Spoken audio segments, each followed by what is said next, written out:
Hey, thanks for joining me here on November 4th, 2024. What a day known for so much. But the big thing that pops out in my mind is Color the World Orange Day.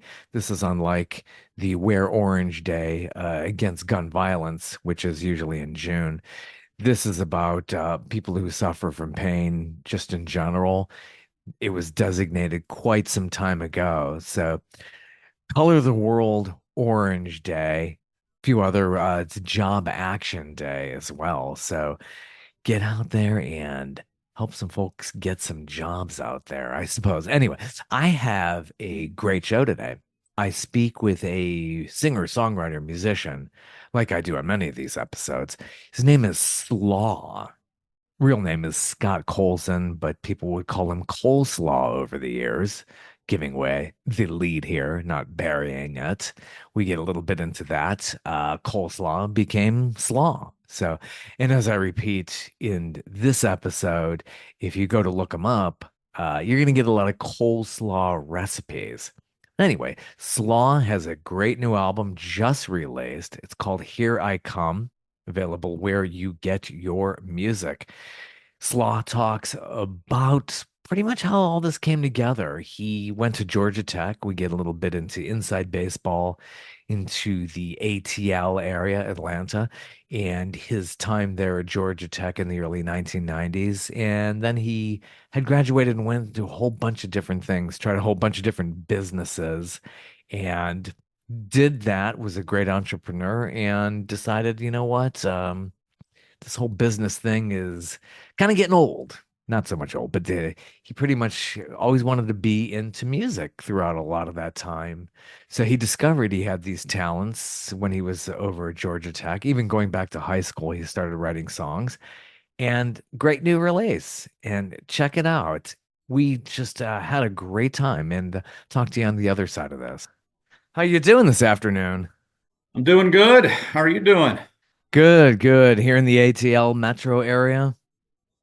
Nice. Well, cool. I'm actually from Georgia, of course. Went to school at Georgia Tech. I lived downtown for a long time. Where are you in Atlanta? I'm in Peachtree Corners. Okay. Yeah. I grew up in Peachtree City, basically. Born in Oh, the Macon, other side, yeah. Peachtree City, went to Georgia Tech and lived downtown for a long time. And yeah, got a place up mainly in Chattanooga now, but know all about Atlanta a little too well. Yeah, it's great to have somebody from the area here. We get that every now and then here. I usually talk to a lot of people from Nashville, but it's Yeah. great to hear that there's so much talent here in the Atlanta Oh, metro and in Georgia itself. yeah. I know it a little too well, like I said. Georgia Tech. Wow. Now, when did you graduate from Georgia Tech? 1992, 92. like I yesterday. thought Yeah. you were more recent. I did talk with somebody, another artist who is a lot more recent than you. There's just Yeah. something about people who go to Georgia Tech, and you got some of these people who like get into talent shows and get into this stuff, and it's like this is not what they really went to school for. They were, it's usually like engineering or something like that, rigorous study, and then they got that creative side. Yeah, I'm not sure how that all works out, but I don't know. I got a little of both, I guess, so. Yeah. What did you go to Tech for? I have a degree in industrial engineering and in industrial management also. So, yeah. I mainly went to party though.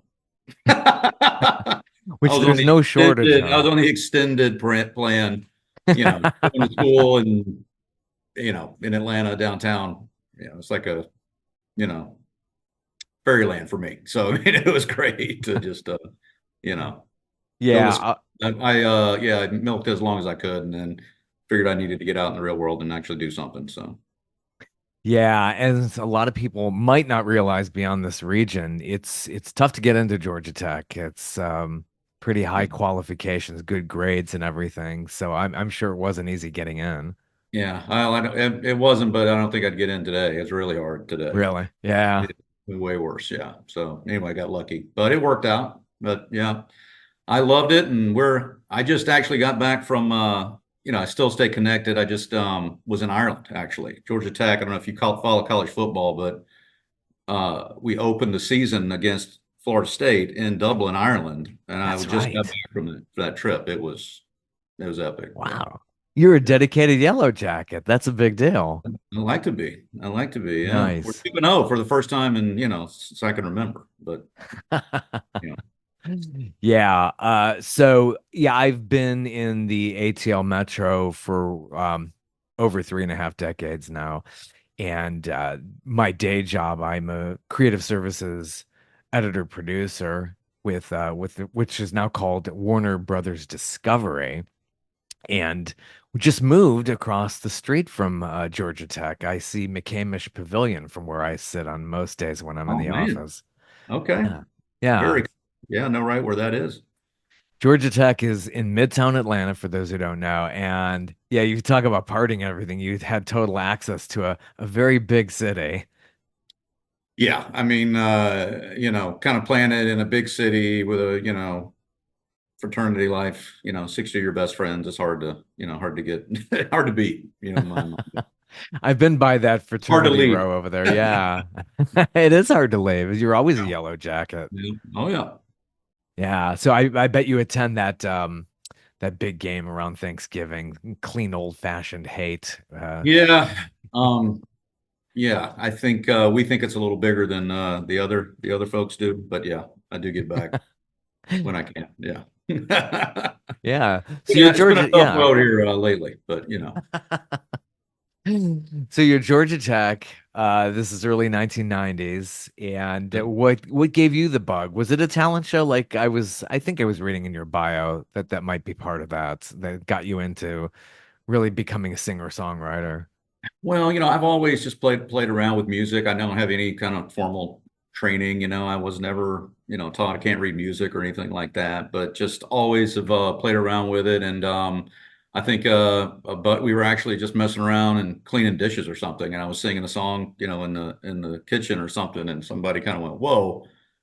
And they needed somebody to do Greek week or whatever it was that week. I was a freshman, and so we went in and did the talent show and won. And then so that was kind of like, well, wow, it was pretty cool, early on. But that wasn't anything new. I just, so I did that, and then we, just met some other guys, around and just really just played around with it. It never got really really serious at all. And then after college, kind of actually hooked back with some buddies from high school that I knew that are really good musicians, and we hooked up, a few years after school, and did a lot of different bands, different interesting stuff, a lot of blues stuff actually, blues, classic rock and roll stuff, all kinds of stuff through the years, and played some interesting joints around Atlanta. But it's always kind of a hobby. It was always in bands and mainly doing, covers and stuff, but always wanted to, kind of do my own thing and see where that went, and, just kind of just fully, create something. And so that's how we landed where we are today, a million years later. So, Doesn't feel like lifetimes ago. You're talking 92. It's just yeah, it's yeah, unbelievable how fast the time flies. I know. It seems like yesterday, but also a long time. I don't know. Kind of both. Yeah, it really is. That's how, your perception of time is.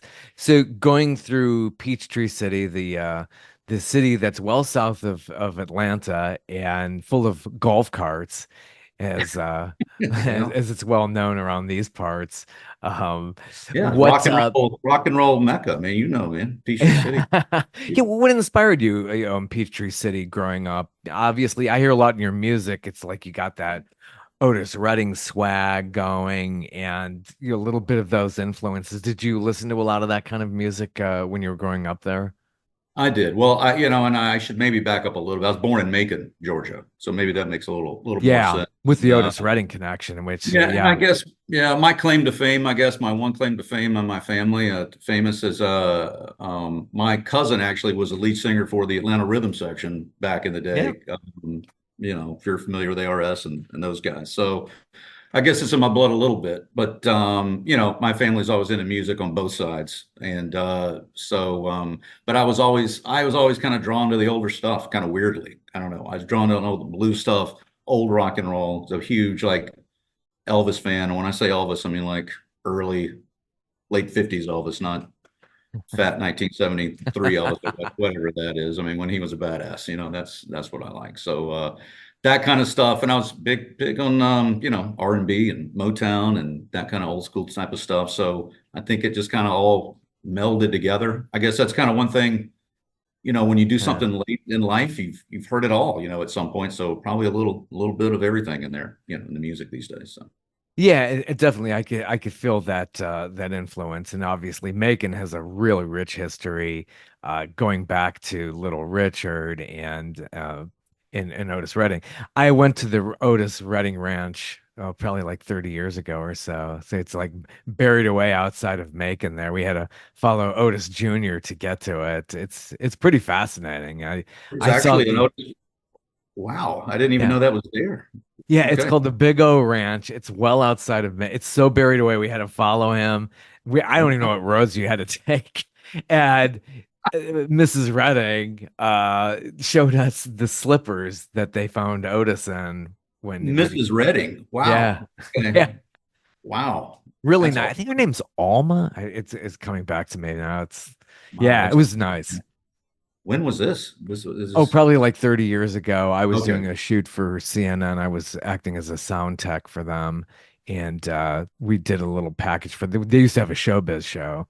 And we went out there and did like a nice feature on them. And he had a couple of kids. They all sat down with us. And yeah, it was great. I mean, really cool. So cool. She kept the family room very much intact the way that Otis had it. And Is it still his there? I mean, is it still I believe it would be. Yeah, I don't think anybody's touched it. She's still around. She's been, holding the estate, is always in charge of it. So anytime anybody wants music, you need to live off of that stuff. So she's very cool? really, really smart.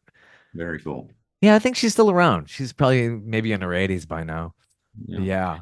Yeah, Macon's was a hot spot. My aunt tells stories about hanging out with like Leonard Skinner at Lake Wow. Obasaki or something with Oh, it, that's so cool. so yeah, very cool. So Lake Winnipesaukee. Now that's outside of Chattanooga. I That's said Lake, no, Lake Tobesofkee, which is near Tobesaki. near Yeah. near Macon. I think I Okay. could Yeah. Yeah. That's also said right. Macon, but yeah.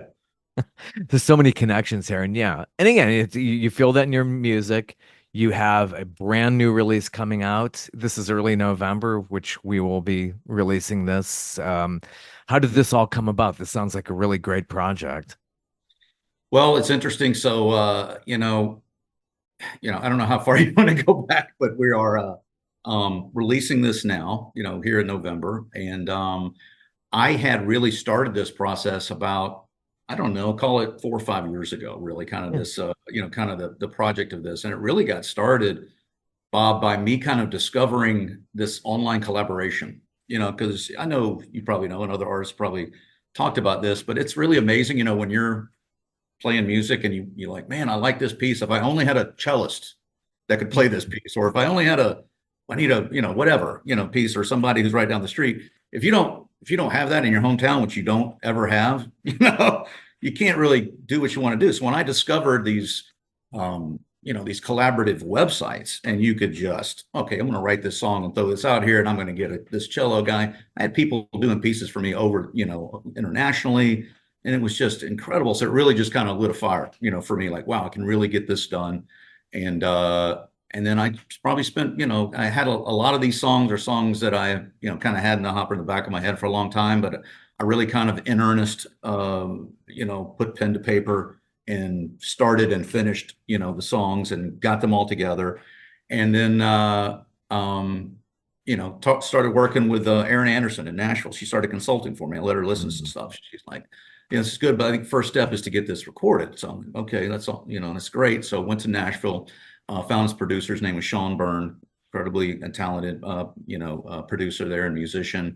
And long story short, we went through the process of, laying everything out, brought in some incredibly musicians there locally in Nashville to fill all the pieces together.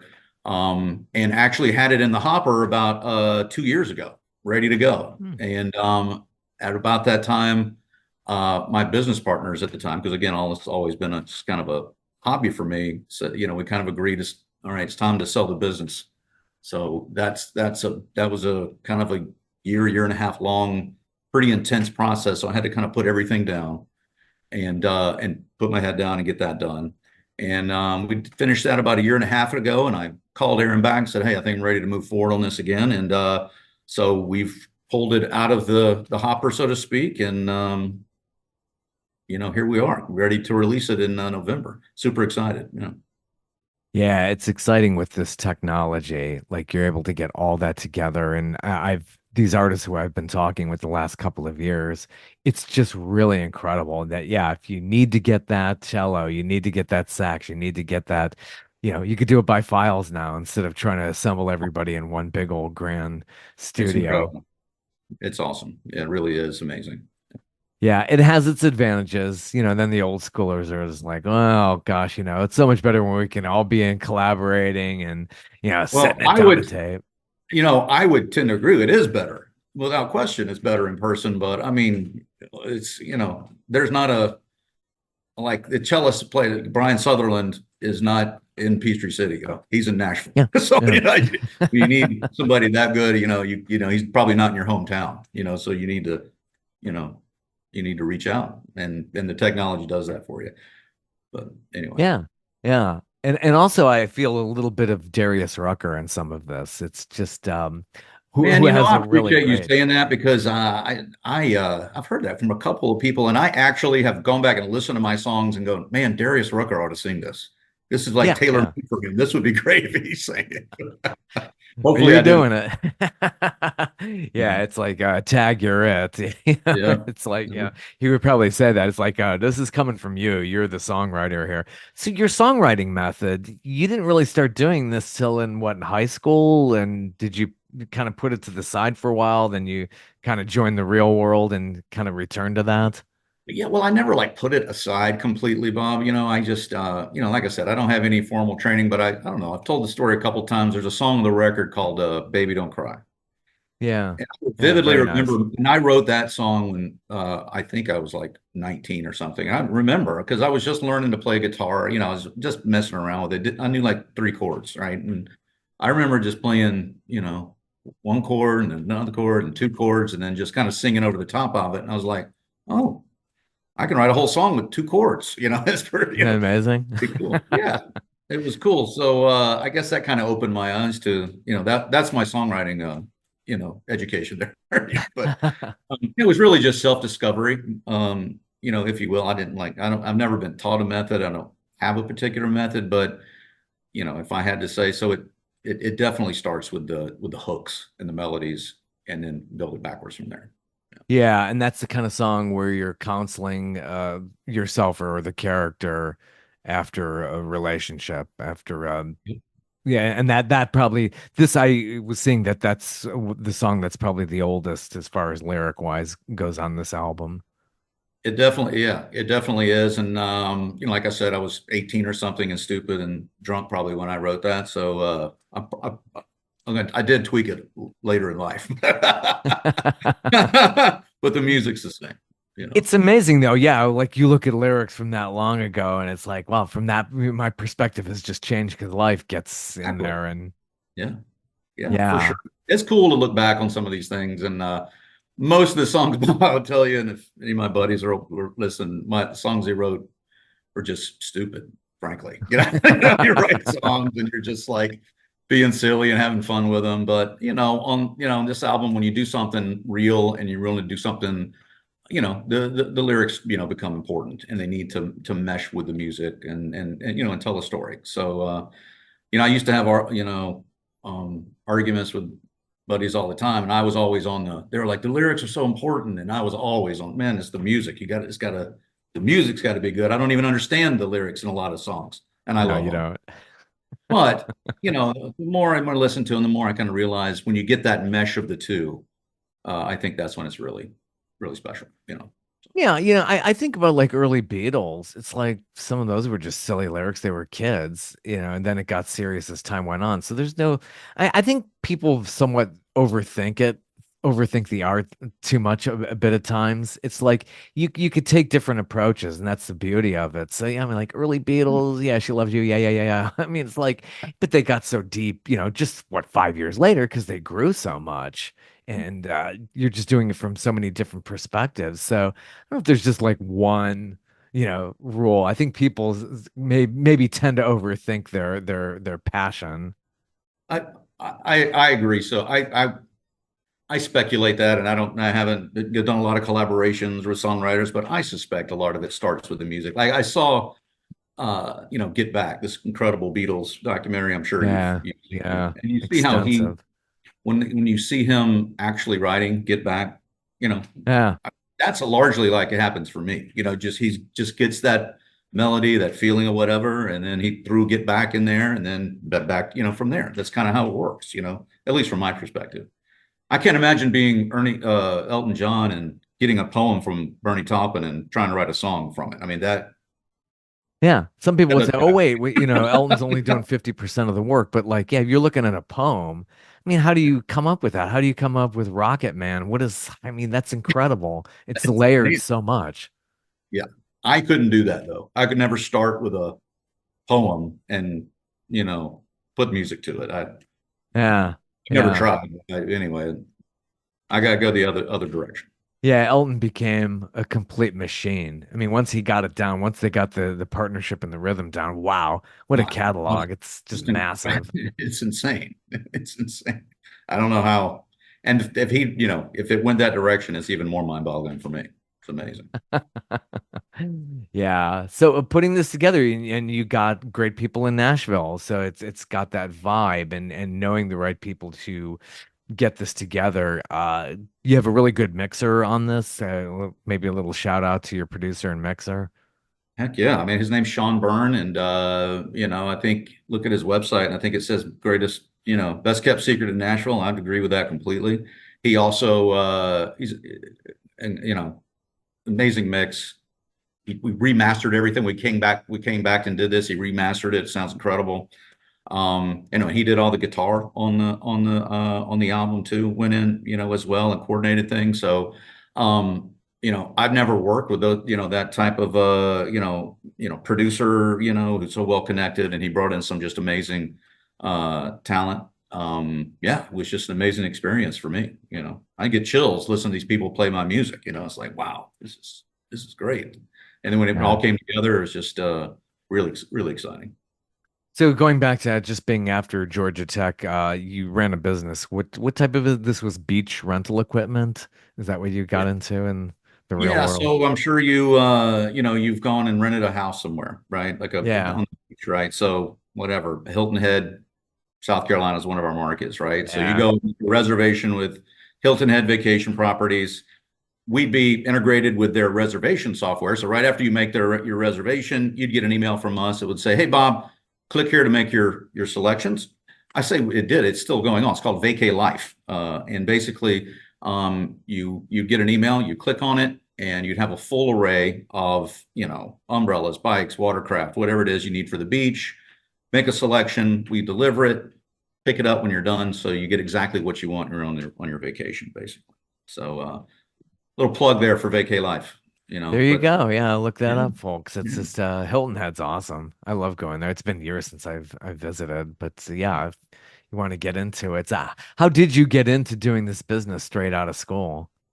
Well, it wasn't straight out of school. Just like Okay. my 18th business after a bunch of Oh, failures and struggles or whatever. But this one, the one that finally worked. But I was in the vacation rental management business itself, actually managing the houses, and just kind of saw the opportunity on the beach gear side, and really, saw it was an opportunity to really scale it and be successful, and that's what we did. And I divested out of it about a year and a half ago, so I'm retired, and that's why I'm able to actually, record music. oh, that's awesome. That's really inspirational to hear that. So yeah, I mean, but in business, and you've obviously wanted to be an entrepreneur. So yeah, you got to get up and you got to fail. I mean, that's the only way you learn. Well, I was good at it. Yeah, I Yeah. was good at it. That's, So, I mean, I think every yeah. successful business person can probably go around and say that. It's like you gotta fail. It's like, if success happens on that first try, I don't think that's a good thing. I mean, Now, I probably mean, I not for your guess it's soul. happened, but I mean, a certain amount of it's inevitable, and that's how you grow. So I was able to grow a lot because I failed a lot, really. But No, and yeah, you're exactly right. And it sounds like you interviewed and interacted with a lot of like business folks and travel folks. So it sounds like we're speaking your language here a little bit, I Oh, guess. totally. Yeah. And before I even did this podcast, I did a travel column. So I was really out there just meeting all kinds of people, mainly the Southeast. So Yeah. I wrote about a lot of places. And Chattanooga is one of my favorite markets. All right. Love visiting there. All right. Well, you got to drop by sometime when you're in town. We'll hit the Whiskey Thief or Oh, something there. so You know what I'm it's been talking a long about? time. No, it's been a long time since I've been Okay. there. I remember the aquarium. It has one of the best aquariums there, and but there's a lot of good art life there too.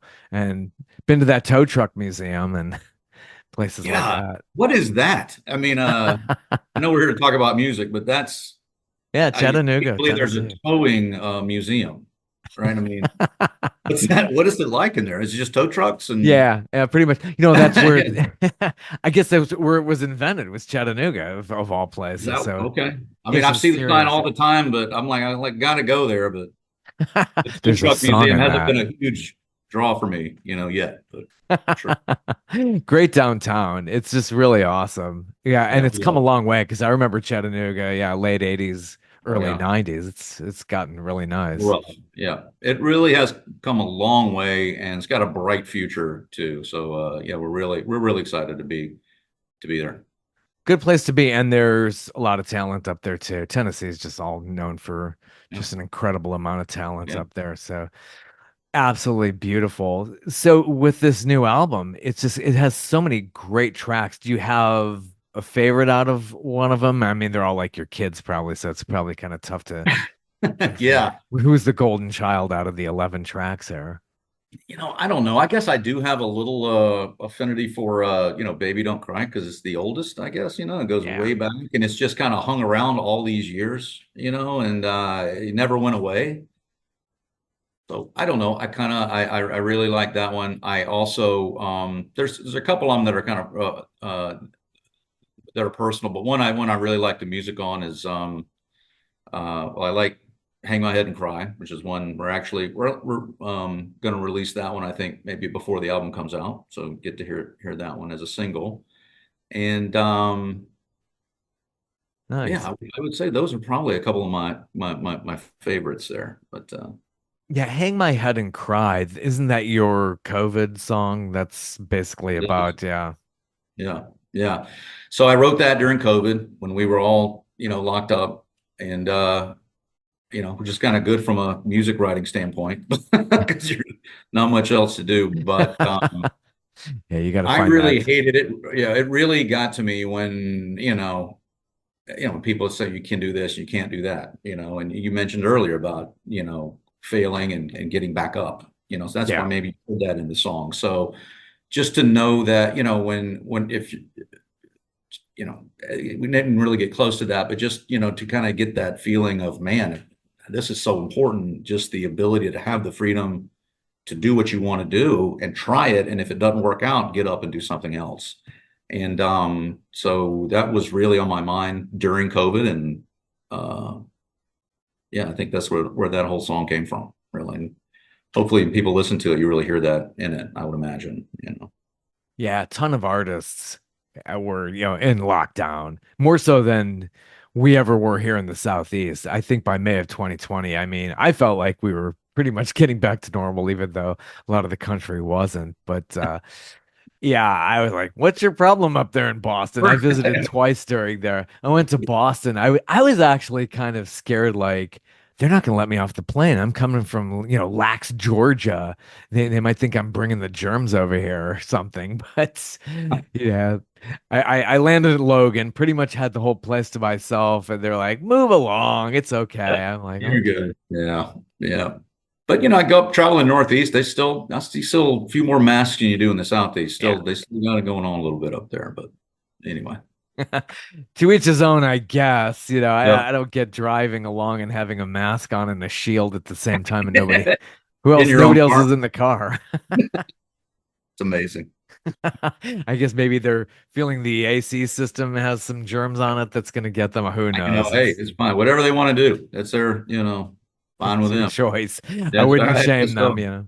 No, Well, you know, I think a lot of it is maybe some people have, severe anxiety from it. And, I could kind of no understand that. It's a no mental question. thing. And maybe they really do have some, some serious, some medical issues. I mean, certainly, and you see that Yeah. people, and it does make some sense, when folks are out in the, in the public and so forth. But, you do see some of these cases. It's like, what do you're by yourself in your, in your own car Yeah. Sometimes it's a head scratcher, but a little everybody's bit, got their own story, I'm sure. a little bit.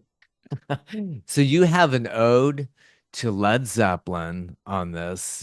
This is a really interesting track, and you could see that this, taps into your early roots there. Yeah. Heavy Load. That's an interesting one, and it really has that vibe to it. A Yeah. little of Skinnerd in there as well. I'm glad you picked up on that. So I tell a little story about that one. So I like that. That's another one that I really like. Bob, you asked me, but the heavy load's cool. We did the track and I was really happy with it. And I was talking to Sean and I was like, man, I go, uh, uh, wouldn't it be cool?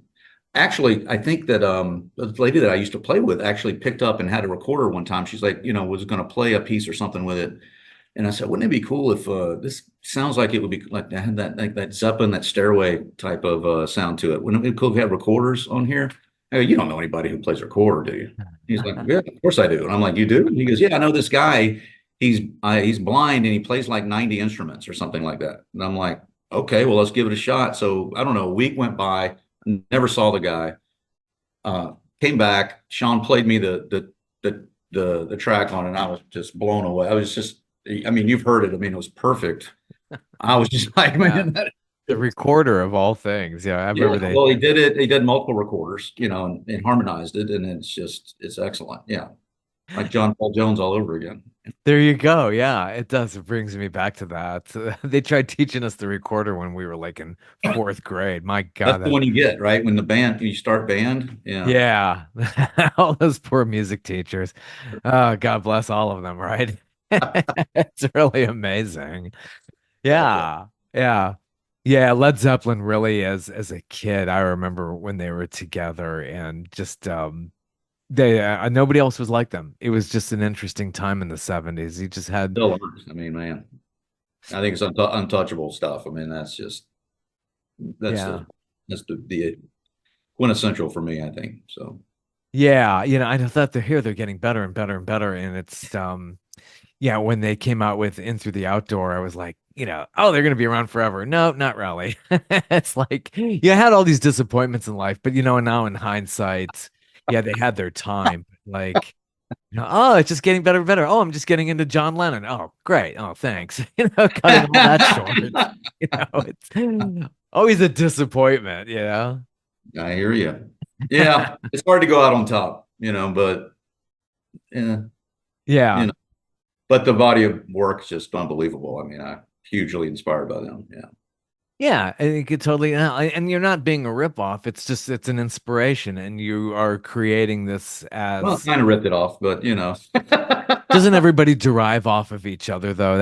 I think I that's guess. been, yeah, yeah, You didn't really think about it. Like, I'm not stealing this, but we right, kind of did. It was, it was just so cool, so yeah. Do you anyway. ever worry about that though? You're creating a song, and you're like, can somebody just check maybe through AI or something if I'm ripping off Bowie or Zeppelin or somebody?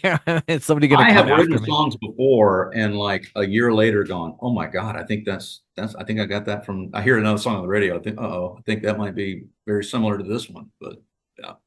It's impossible though. This year's so much music. It's Right. hard to not, be close to something here and there, I guess. I don't know.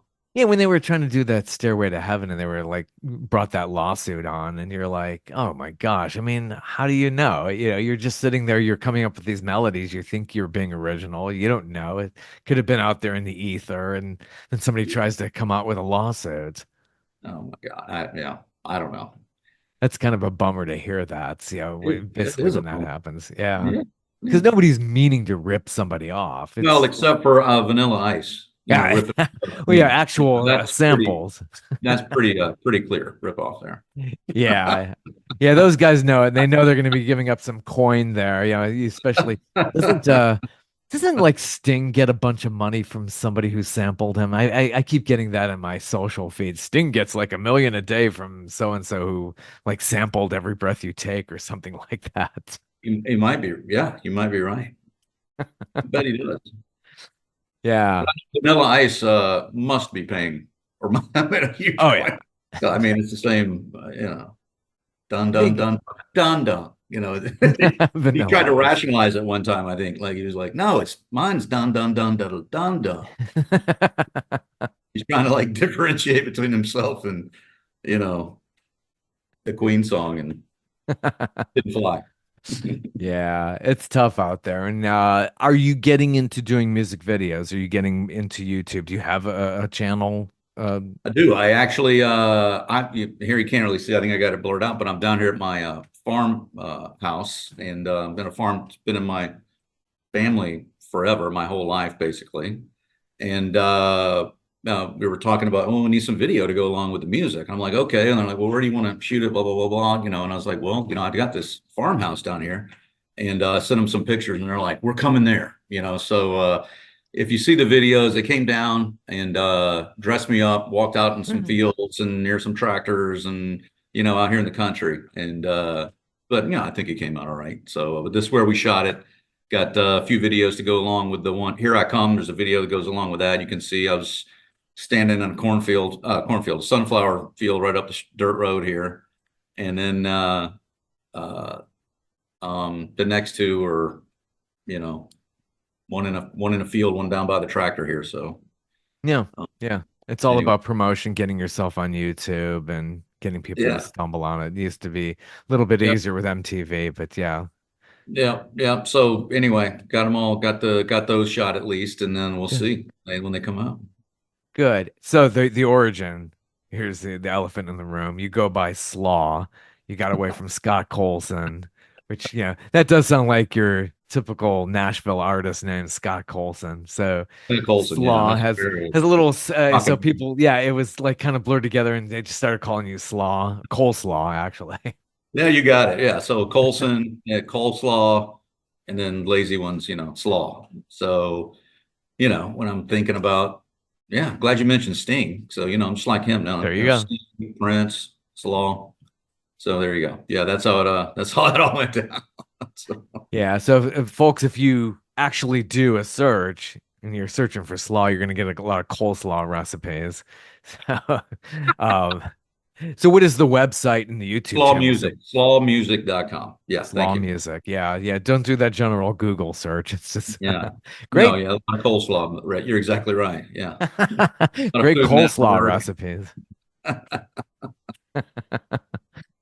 That's cool. I think it makes it easier. Yeah, it can kind of stand out and instead of having more of a generic name. I have a buddy, his name is Dave Burkhart, but he changed it to Burkhart, just going by his last name and uh spelled it Burkheart. So he's in that same genre. I think he does a little bit more Christian rock music as Okay. well. Okay. So Yeah. give Naming, him getting your name is like the hardest part of the whole thing, because you think of like 1,000 names, and by the time at some point it just becomes all noise, and yeah. Yeah. just pick one, damn it, just go. Used to be like your record execs would come out there and like, well, Yeah, John Mellencamp's not gonna really fly. Well, how about Cougar? It's like, oh really? Do I have to go by that? And he put up with that for so many years. it worked. Yeah, yeah. So, but Yeah, it's not as cut and dry getting out there now. Like people like you can get out there. You don't have to go through that traditional, hey, I got to get signed to Arista or something like that. right, It's a different business now. right. Oh, for sure. And I think it's opened the music world up to so many different people, and gives somebody like me an opportunity to get it, this at my, point in my life. You know what I'm saying? There's no way that would ever happen, before. There's just the opportunity wasn't really there, I wouldn't say. So the landscape of it today really opens it up to so many more people from so many different walks of life. And I think it's just good, all the way around. Yeah. So Here I Come is the title track. What inspired you to call the whole album that? Has it got a lot of meaning to you? Yeah, well, I think the whole it has two meanings really to me. One, Here I Come, if you listen to the lyrics, it's kind of there's a few songs that we already talked about, Hang My Head and Cry. Um, Yes. and Here I Come. It's kind of that I find myself, and I didn't necessarily purposely doing it, but it's just kind of this hang in there type feeling. I think I kind of feel that this, point, that hey, if you can stay the course and follow your passions and fail like you mentioned and get back up, good things can happen. And so Here I Come is really all about that, right? It's hey, if you it's if you the lyrics in there are just hold my head up, so I don't drown, basically. Just let me hang in there until I find the right direction, and when that direction comes, strike and make it happen. So Here I Come is all about that, and the it also kind of makes a lot of sense, I think, as a first album, an opening album. Hey, here I come. So it's all about hey, here I come into the music world too. So it's really those two double meaning, if you will. So Yeah. Yeah, that all works out as that cohesion. You have yeah, great harmonies on here by Kaylee Hill. yes, Couple of tracks here. How did yep. that all come about? How did that relationship all come about? Well, again, with Sean, it's just amazing. I was like, hey, I'd really like to get some female vocals on this one and this one. I go, female vocalist, and it's like, yeah, of course. I'm like, okay, can you send me can you send me something so I can listen to her, see what it sounds like? He goes, yeah, I think I got something. She was on The Voice like last last episode or something. I'm like, okay, Yeah, well, one of real the deal. And seasons. I heard it, just amazing sound, and yeah, so then same thing, brought her in, said, hey, we want it here, here, and here. And as again, it's one of those things when played it back, just beautiful voice and really I just thought, really stepped things up exactly where they needed to be in those songs. Yeah, yeah, that's a pretty personal song if I haven't found you. I mean that you write what you know. That's what I Yeah, always say. So that's yeah, it is. beautiful, the And that acoustic. one's yeah, and that one's really about my wife. It's obviously very personal, and that's the truth. When she found me or I found her, however it was, when I was, whatever, late 20s, didn't have a lot of direction, just messing around, what. And, I hope that people can really relate to that. It's a personal song for me, but at the same time, I really hope people can relate to finding that one person that makes all the difference, in their life, and hopefully, people can hear that in that and relate to it in their own relationship. Yeah, yeah. So getting out there, you got videos, you're promoting yourself. Where you make the big bucks is really in live performing. So do you Yep. have a tour schedule coming up? Well, we're putting that together now with Aaron, yeah, and hope to be making an announcement with that. Probably we will start that right after the record comes out in November, and really excited about it. And yeah, I hope the details will be out soon. Very good, very good. Yeah, so it sounds like it's a great project coming out here in November of 2024. It's a great time to be in the Southeast. Fall time finally is happening. It's usually that weather doesn't break until mid-October. It's just I've been here many moons to experience the heat and humidity here. Yeah, it's brutal, but we'll get there. We're almost there. Almost Yeah. through. But the South does. It has a lot to say, and it's great to speak with somebody who has is from this area and to see that there's just such an amazing amount of talent here. And have you been back to Macon in more recent years?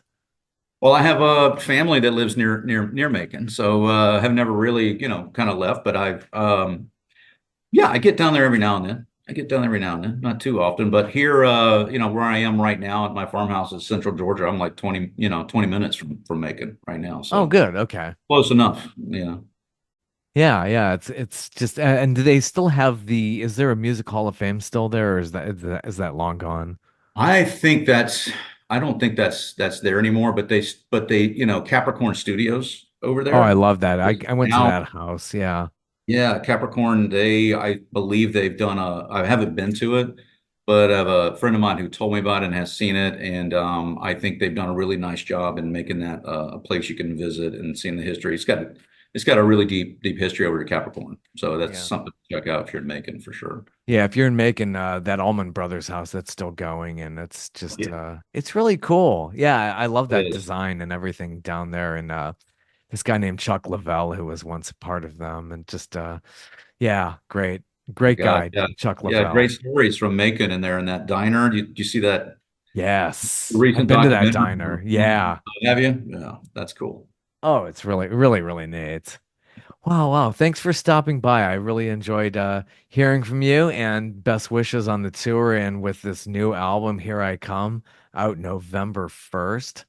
And enjoy. Yeah, get it wherever you get music. It's do you have a CD, LPs, all that? CDs and LPs are being printed as we speak, but first single just came out on Spotify and all the other places you can stream your music. And I think they have two more coming out here before November. So keep an eye out. Awesome. Well, thank you so much for stopping by. Really appreciate it. I really thoroughly enjoyed it. Bob, we're neighbors, so we'll need to get together. Let me know when you're in Chattanooga. We'll grab a Yeah. cocktail.